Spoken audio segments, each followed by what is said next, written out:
আজকে অনেক বেলা হয়ে গেছে, দেখো বন্ধুরা কেউ নামছে না খেতে।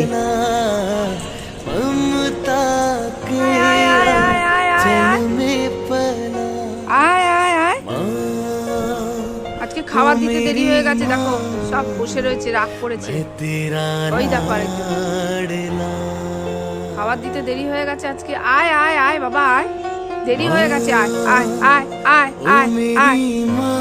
ওরে বাবা তোদের এত রাগ, আয় আয় আয়, কাল থেকে আর দেরি হবে না, আয় আয় আয় আয় আয়। যাক, এতক্ষণ বাদে অভিমান ভেঙেছে। এইবার একে একে সবাই নামবে। দেখো ওদের মধ্যে কতটা ইউনিটি দেখে এত ভালো লাগছে। সবাই মিলে একসঙ্গে বসে বসে খাবে। দেখো একটা জিনিস লক্ষ্য করে বন্ধুরা তোমরা দেখো, ওদের পেটে কিন্তু প্রচন্ড খিদে, তবু অভিমান করে বসেছিল, ডাকার অপেক্ষায় ছিল কখন আমি ডাকি।